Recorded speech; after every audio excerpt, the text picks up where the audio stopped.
Hello, my friend. Hello, my friend. I'm going to tell you your vehicle warranty has expired and you need to give me social security number and your credit card number and I reinstate your warranty for free. What the fuck going on, goddammit? I got an elaborate setup here. I'm using my stick for shifting and a cup, a coffee cup, and a pack of cigarettes. It is barely holding on, but we got it in a position that'll work. So we're fucking chilling, buddy. I guess we'll jump right fucking into it. So I got a couple topics I want to talk about today. So we'll see if we get to the other one, because I started thinking of one that I was going to talk about, but then I'm like, what if I don't have enough, or I can't riff on that enough? So I came, and I was just contemplating and pondering, and I came up with another topic that Chance and I were discussing Friday night, actually. And it was a fascinating conversation, and I think it can benefit everybody. And that's why I'm going to talk about it. So I guess what I'll start with is, essentially, most spiritual teachings are pointing to the same message, right? And I've been working on this for a few years now. Like, I've read into religion as a kid, and I just completely disbelieved it. And so as I grew older and started to experience more, a little bit of mushy, a little bit of mushroom in your system.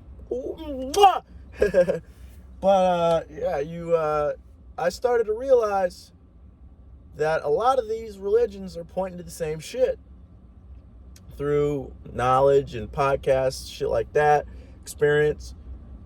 But if you read The Sacred Mushroom and the Cross by John Marco Allegro and some other ancient civilization books, and just look into the history of human civilization, it's not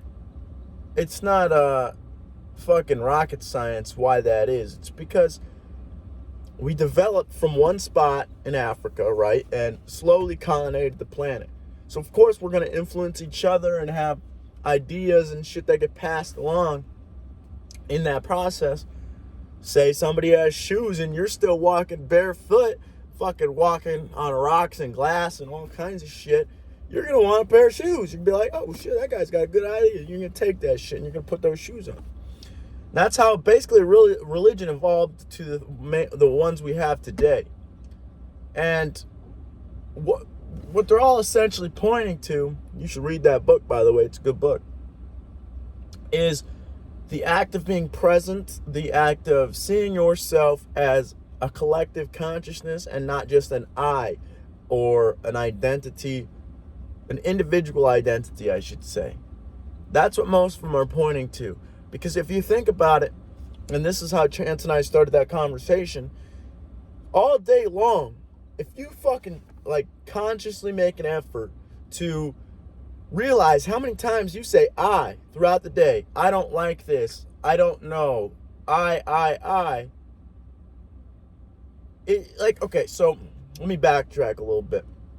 The reason they point to this is because the soul, what we actually are on the deepest core of our being, it doesn't get influenced by all of this. This is basically an illusion, which sounds crazy, but if you look scientifically, quantum mechanics and quantum physics, and the fact that atoms are 99% empty space, it makes a lot of fucking sense. Like, our brain is just mapping a reality around the experience and knowledge and senses that we have.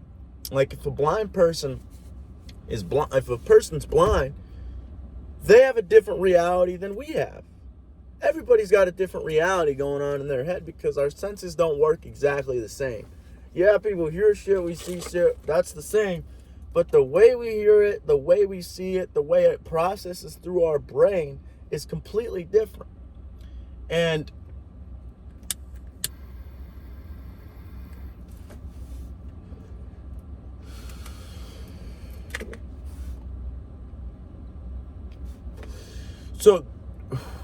on this physical plane that we call reality,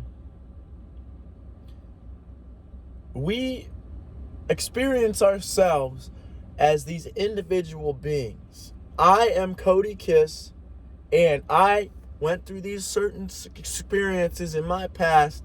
I have these certain goals in my future, and this is my identity.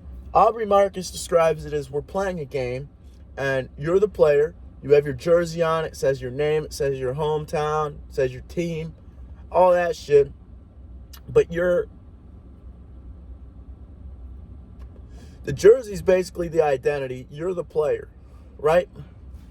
And these spiritual teachings are kind of vague in how you're supposed to go about doing something like this.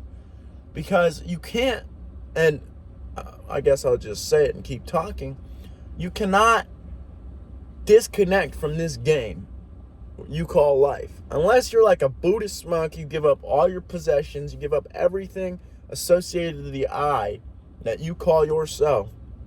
There is no way around participating in this game of life, because we're here. You have to have an identity, you have to have likes and dislikes so you can point yourself in a direction. If you're always just floating around, you have nowhere, you're just like bouncing into walls. You really have no concept of what you're supposed to be doing here.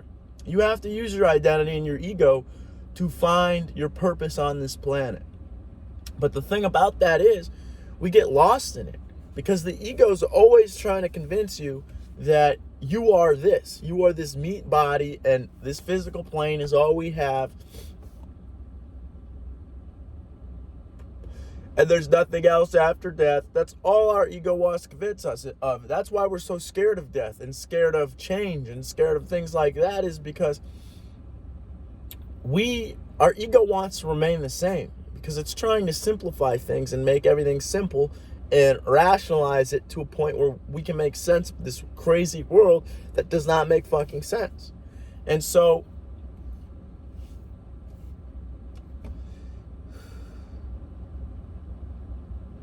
you essentially are getting caught in this trap that is your own mind all the time. And you cannot not participate in this trap. That's the thing. Because you have to be you. There has to be a you. Or else you're not really here. Like, you're just floating around, like I was just saying. And that's what these spiritual teachings are pointing to. And the reason me and Chance came on this topic is because I was sitting there in my head, because we went to the dispensary and we smoked some good ass weed, man. It was some fire weed. Like, it was such good weed that it made me feel normal for once. Like, I always feel hyper and crazy, and my brain's always going 100 miles a minute, but there's been a couple times where I get to that certain point of highness that everything just goes at peace and at bliss, and I'm just existing. For once in my fucking life, I'm just existing and having a good time existing. And I think what that is that just that presence and that bliss and that peace of existing that marijuana gives you. And psychedelics do the same thing, just in a different manner. But it's not the substances doing it. Obviously, the substances allow you to unlock that part of your brain that's there. But all these substances do, tobacco, sugar, all this shit does, is give you access to something that you already had access to. You were just blocked by whatever it may be. These thoughts or these actions that you don't want to complete or whatever it may be. But if you sit in your head and but just consciously watch your thoughts and see how many times your brain structures an I statement, it's thousands, maybe hundreds of thousands times a day. Like, I don't know how many times. I just said it again. I. You can't not say it. That's the thing. And it's kind of crazy because I was sitting there trying to restructure my thoughts in a way that was not in that statement. And Chance had helped me come to the realization that that's what enlightenment is. It's not the act of getting rid of your ego or meditating 20 million times a day or doing any of that stuff. Sure, that stuff can help. Not necessarily getting rid of the ego, because there's no getting rid of your identity. But that's what it is. It's just the act of watching your thoughts. And I know I've talked about this before, but I didn't fully realize it for myself. Like, the act of watching your thoughts. It's a lot simpler than it seems. It's just having to work through your brain and get to a spot that it's possible to watch those certain thoughts, or not just certain thoughts, watch all of them. You're watching your brain essentially as if it's another person in your head. Obviously, it's you. It's that I we were just talking about. It's that I, well, we can't conclusively say it's I, because it's not our identity. If it was our identity, we'd have control over what the hell is coming into our head. But the fact that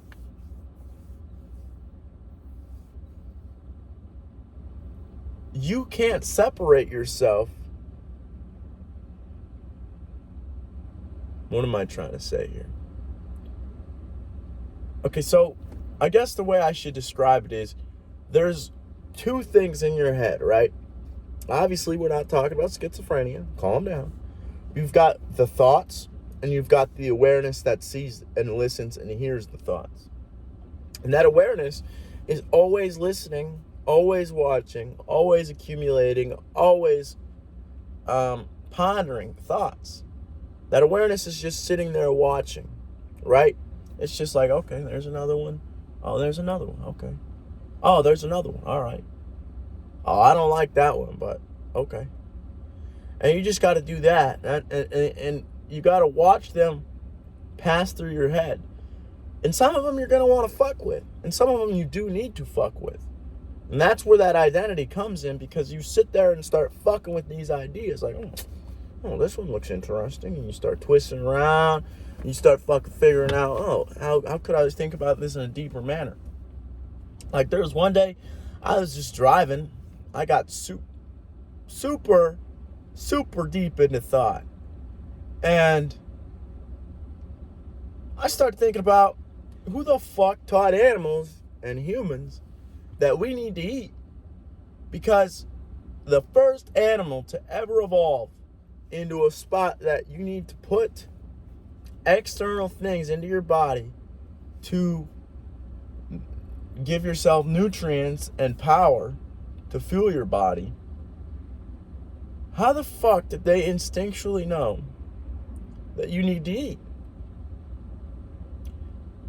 It could be a possibility that they think in a way that is unknown to us, but they still have thoughts in their head like eat. Maybe it's just simple thought processes like eat, drink, hide, cover yourself with shelter. Simple things. But it's like there's a lot of things we don't understand. That's why I like to sit and think about simple things that most people just see every day, and then they're just like, oh, that's that, and that's that. Like, oh, there's a house, oh, there's a tree. But if you dive into the history of how that got here, and the materials of how it's engineered and built, and the plans of how it's built, it's such a deeper and rich experience and knowledge that you can gain from simple things. That's why I like marijuana and psychedelics as well, is because it takes all those filters off your brain to where simple things like, I'm not really that into cars, right? I'm not a car guy. I never claimed to be. I know a few things about how to fix certain things, and that's about it. I know how to change the oil, change tires, but I'm not a car guy. So when Chance talks about cars to me, the reason I listen and get excited about it is because of his passion towards the subject. He gets excited about it, and that makes me excited about it. So when I'm under the influence of marijuana, everything's interesting. Everything's fun. Everything's awesome. So when Chance shows me a car video or some dude drifting around or fucking around in a car, I'm like, holy fucking shit. And I start thinking about the mechanics of it and all that shit. Right? It gives you an open perspective so that you're not closed-minded. We're always in these closed loops. And we need to figure out how to break these loops to get out of it. And I guess the whole reason I'm talking about this is because I feel like it could benefit everybody to figure out how to just sit in your head and watch your thoughts go by. And it's not easy because we want to impulsively share our thoughts, or at least I do. Like, I realized that the other day as well while we were driving, is that every thought that comes to my head, my ego is trying to convince me that that's an important thought and we need to share it. But they're not all important. And they're not all going to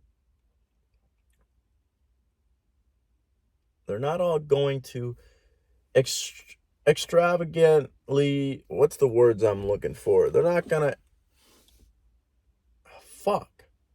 They're not going to further the conversation in a way that would make it a deeper conversation. Because that's what conversation is. You're trying to get to a point where you're going under all the baseline bullshit and you're trying to find a place where you're just in a flow state of conversation and it's just bouncing back and forth. And it's not going to be talking all the time. Like, Chance and I don't talk 24/7. I like to talk. Chance is more of a quiet person. He always has been. And so when we're talking, I talk a lot, he talks a lot. But then there's points where we go quiet. And that helps me because it teaches me that, oh, okay, we don't need to fucking talk all the time or share ideas all the time. And especially because ideas come as you're just sitting and pondering. So how it's going to work is you're going to be sitting in your head and just pondering ideas and trying to come up with more deeper things in your mind. And you really don't have to try that hard. And that's where that awareness comes from, because we're not really taught that we don't have to force ourselves to think. Like, I'm trying to figure out how to word this. Our brains are going to think regardless, right? That's what they do. You don't have to sit there and force your brain to think like, oh, come on. No, that's not how you operate your brain, because it's going to put ideas and thoughts in your head regardless. So if you're just sitting there waiting for them to come, like, oh, what is this? And then you're just sitting, being present, and fully experiencing what's going on, the idea will fucking come to you, like, out of its own accord. You don't have to sit there and force ideas into your head. And I think that's what a lot of people are trying to do. Our brains are in overdrive all the time. And we don't know how to slow that overdrive back to baseline, because we're always moving in our heads. Not just in our heads, but our bodies. We stopped learning how to just be. We're human doing. We're not human being. And that's the problem. And that's what all these religions and spiritual teachings and all this shit is trying to point to, getting to a point where we're just being. And that's where you find peace and happiness, is because you're not letting the outside world influence your internal state. Oh, this thing could piss me off, but I'm not going to let it piss me off. I'm just going to be calm. And I'm going to keep doing what I was doing. Because if you think about it, nothing comes from a heightened, well, there's plenty that comes from a heightened state of emotion, but when it comes to problem solving and complex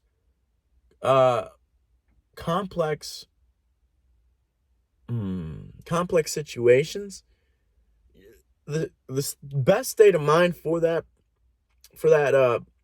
place that you're going to be at is peace and calm, and in a state where the thoughts are flowing like a river, and there's fish in that river, and you're hungry, right? So you want some fish, but you keep finding these fish that are fucked up, or you find these fish that aren't swimming right, or they look weird or taste weird or all this shit. But in that river, there's those fish that are perfect. There's the fishy all. And the fishy all be good though. I was trying to talk Italian. Clearly I'm not Italian. And the fishy all. And the fishy the man. You know what I'm saying? But basically, there's these gems, these hidden gems in our mind. And not every thought is going to be one of those gems. A lot of those thoughts are just wasted time and bullshit. Like, we reached our quota one time, and I'm somewhere happy about that. Who gives a shit? Like, I guess my problem is I try to see the world from an outsider's perspective while I'm also simultaneously playing the game.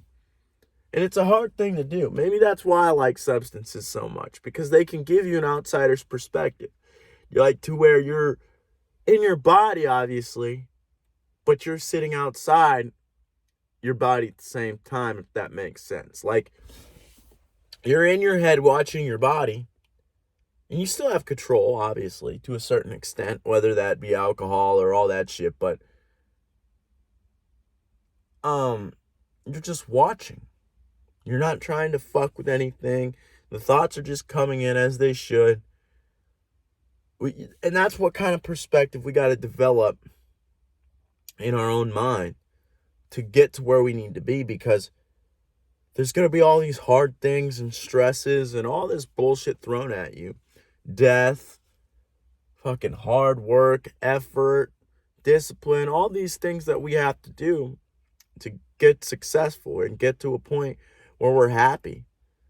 And without the ability to objectively and distantly look at your thoughts as if they are not you, you won't make it, because we get thoughts that are fucked up. We get all kinds of fucked up thoughts every single day. Like, I don't even know. People are going to know what the fuck I'm talking about, because the human brain comes up with a lot of weird shit. And you got to just watch this shit. Because if you start fucking with it or try to suppress it, it's going to fuck you up even more, because you're fucking with it. And if you push it down, for one, it's just going to keep coming back up because you didn't deal with it. You just shoved it under your subconscious. And your subconscious is a tricky little bastard that makes you want to think about shit you don't want to think about. That's what dreams and all that shit are. You fucking think about things that you don't want to think about. It's going to happen regardless. That's where psychedelics help too, is they force things, uncomfortable things in your brain into your front perspective so that you can think about them in a rational manner, an objective manner. That's the idea of what the fuck I'm trying to purvey here. Is that a word? Purvey? Hey Siri, what does purvey mean?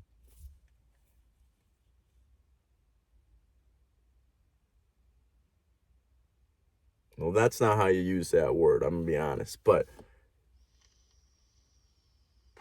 convey, that's what I was fucking looking for. That's what I was trying to convey, is what I'm trying to convey, I should say. Because I think I didn't say. I don't know, man. We're just going to keep talking. What I was trying to convey is you have to basically look at your thoughts as if you're looking at a friend. One of your best friends, right? You're not going to tell this well, you're going to want them to improve if you're actually friends with them.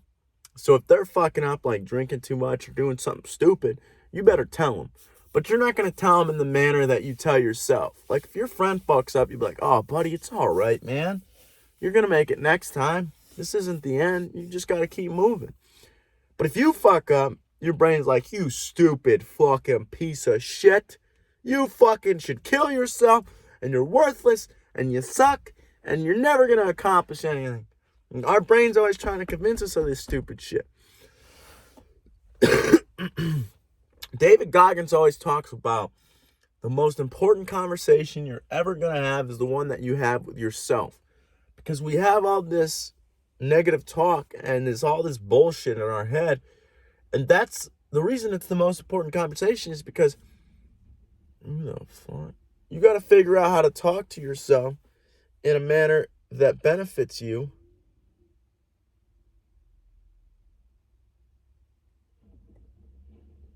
And if you don't,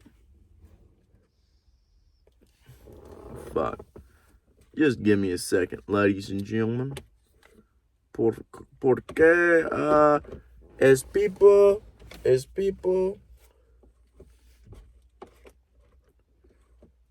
I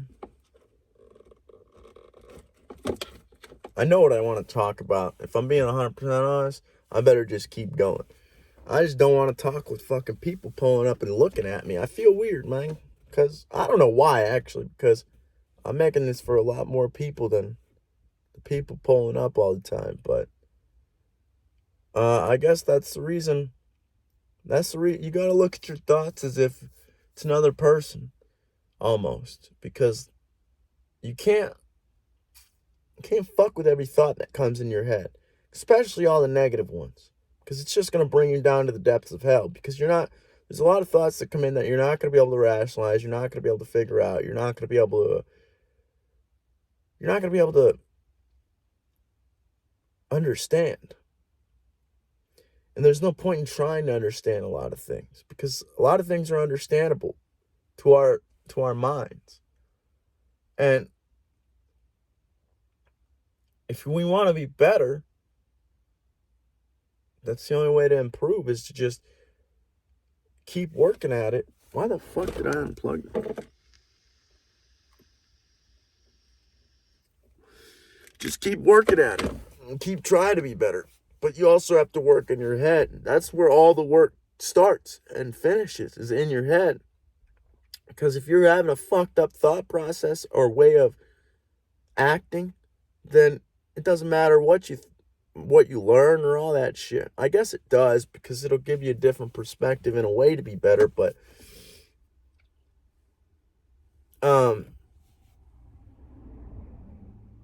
yeah. I guess that's what I have to say about that. It's just, you got to get to a point where you're witnessing your thoughts and not participating. But you also have to participate. It's a paradox, because you have to participate. There's no way out of participating in acting in this game we call life. Because we're human. As long as we're on this planet, we're human. We need to figure out how to get to a point where we're living in unison with each other and with nature, and not just looking at ourselves as these individual beings that are out for themselves. Like, oh, I'm just making money to help myself. Or if you win the lottery, you just help yourself. You got to figure out how to help other people. Maybe it's not financially. And I want to say something about that too, real quick. But maybe it's not financially. Maybe it's spiritually or mentally. Or you could help people in certain ways. You just have to learn how to understand the person and figure out what they need. Maybe it's just a hug, dude. Some people just need a hug. But regardless, what I was going to say is, Chance was telling me about a podcast, Theo Von's podcast. He does solo episodes sometimes like this. So he's not trying to educationally teach people.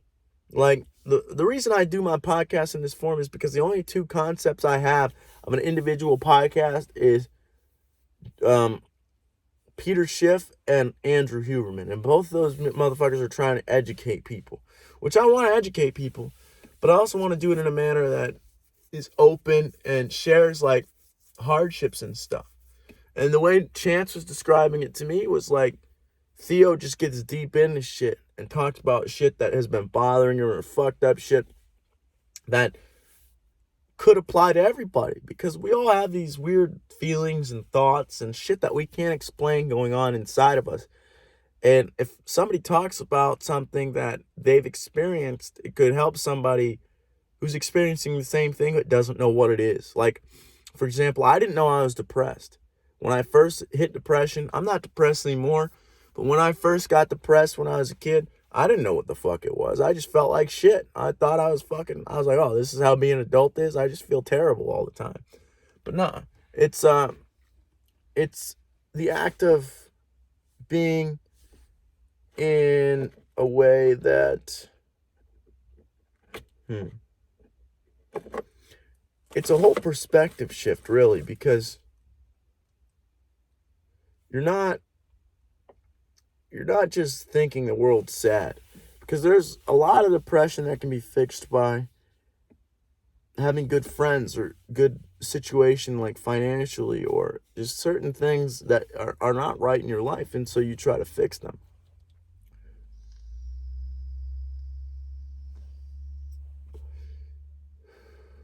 But a lot of depression, people realize that their life is good. Like their friends and family be like, oh, you got this, you did this, all this shit. But the real thing that affects them is they know not everything's good, but they know they have a good life and a good family and good friendships. If they do, they just don't know why they feel that way. And if they get more knowledge and experience, it could potentially help them out of it. And that's the concept that I was thinking of. So I'm going to watch some of his podcasts and see what the fuck kind of shit he's discussing, see what kind of things he's expressing. I'm going to see if that can make me better at my podcasts. And I think it will, because that's why I watch podcasts and listen to so many, is so that I can come on here and talk in a way that helps people and gets my point across in an effective and educational manner. And I hope that I do help some people. I know not many people listen to this shit, but that's not my point of doing it. Like, I just do it because I like doing it. And obviously there's some incentive that I hope this goes somewhere one day. But I'm not going to wage my bets on it, because maybe this doesn't work out. I don't fucking know. I can't tell the future. But I'm going to keep going until I think that it needs to be stopped, or I think that it's not working anymore. Or I'll just push through and keep going, because maybe if I hit a rut, I just got to learn how to work out of that rut. But that's how a lot of life is, really. You just you hit ruts and hit walls, and you got to learn how to climb over those walls and rest for a second. And then maybe you figure out something else that'll help you. But another thing I wanted to talk about real fast, I guess it doesn't have to be fast, is Mariana Van Zeller, who is this cool-ass, boots-on-the-ground investigative journalist. And she's been doing it her entire life. She's been researching what she researches, basically, which is black markets. And some of these black markets are absolutely insane. Like, and she goes into depth. She's usually going out of the country to like Mexico or certain places like the Congo, Africa. She goes a lot of fucking places, Amsterdam. She goes everywhere except for China, because they won't let her in. Which it's because she's so good at what she does. But this show that she has on Hulu called Trafficked, I watched it a long time ago, and I just started recently watching it again. But some of these black markets are absolutely insane, like body parts, where people will dig up bodies and sell their skulls or their bones or their organs or whatever the fuck people do. Or there's fake pill markets where a lot of the pills in Russia are made by fake companies and fake distributors, and they don't have any of the active ingredients that you would consider that pill to have. And so it's basically just a placebo. Some of them have rat poison and cyanide. Some of them have some fucked up shit in it, like cement. Some of them just have calcium powder, so it doesn't hurt you, but it doesn't help you either. And the reason I want to talk about this, I guess, is because it's such an in-depth show, and it's cool as fuck. You're learning and having a good time at the same time. That's my favorite kind of learning, is just you're gathering information, but it doesn't feel like you're gathering information because you're having a good time doing it. And I think that's what everything should be. That's what life should be, really, is you're learning, but you're also having a good time learning. And you're trying to be better and trying to be a good person while simultaneously developing your internal awareness and your internal state. Because we don't come out in a way that, we don't come out human. I'm going to say that. We don't come out human. We come out an animal. That's actually a good way of putting it. We come out an animal. We don't come out a human being. And through the course of our life, we have to unravel all these animalistic instincts and tendencies and bullshit that we've been accumulating throughout time, that we've been here, to become conscious and become an actual full human being and experience the world as it actually is and not just how we think it is. Because that's how we experience the world. Is we see and hear and learn and all this shit. I gotta piss so bad. I'm trying to focus. But we build a version of reality that makes sense to us, and then we live in it. That's essentially what it is. And that's why the algorithm on social media can be so harmful, because it's just confirming what you already have in your head. And if you're just confirming what you've already had in your head, then you're not learning. It's confirmation bias. That's what it's called. And you're just reinforcing the thoughts that you have.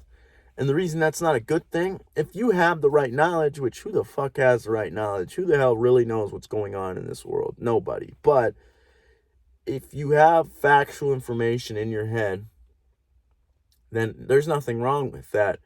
But you should also be learning more information. And that's the problem with these echo chambers, is that if you're like in the Flat Earth Society or in the fucking QAnon or whatever the fuck people do these days that just doesn't make sense, hollow earth theory, all these weird things that people believe in,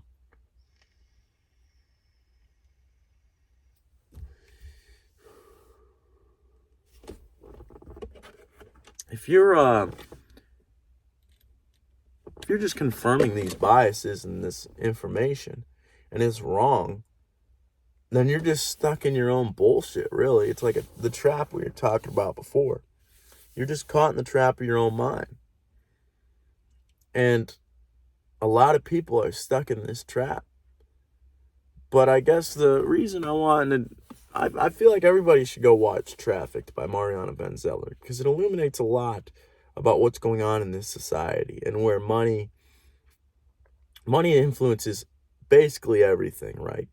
Because at the end of one of the episodes with fake pharmaceutical drugs, she goes and talks to the representative of Big Pharma or whatever. And this lady is just making up a bunch of shit, really. And then Mariana asks her, have you ever talked to these people who can't afford healthcare and can't afford the medicine that they need to survive and be healthy and happy? And she says no. Because she doesn't care about those people. She cares about her profit margin and the money they're making. That's what most people care about. Cops included. Like, there's good people in all these systems. It's just the system itself is fucked up. And like, for another example, in the episode where it's about illegal guns, a lot of the fucking guns going to the cartel are coming from the police department, because they confiscate guns and they don't check you when you're going through the Mexican border from the American side. If you're American, you can go to the fucking Mexico regardless. You can fucking just, nobody's gonna check you. They're like, bye, see you later. And then you come back and they check you. So if you want to smuggle guns into Mexico to the cartel to sell them, it's easy as fuck, because you just put guns in the back, you drive through, be like, hey, officer, how you doing? And you just keep going. And that's essentially how a lot of guns get to the cartel, because these police officers, corrupt ones, are selling them. And that's the reason I wanted, like, that's what I was going to do this podcast about originally.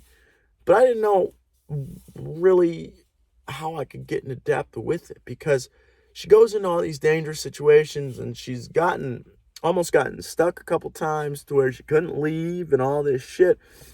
People threaten to kill her, shoot her, all this shit. It's a very interesting show. And this person, Mariana Van Zeller, is an amazing journalist. Like, the work she does is just fucking phenomenal.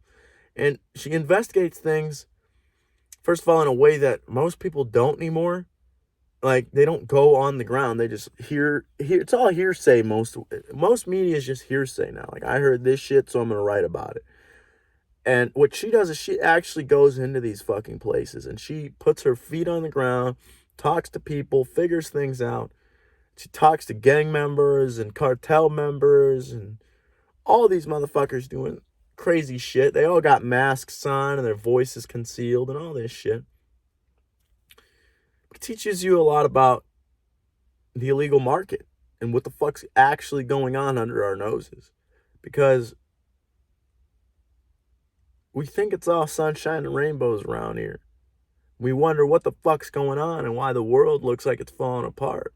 Some of these episodes will give you illumination to why the fuck we have it like this. And it makes a lot of fucking sense.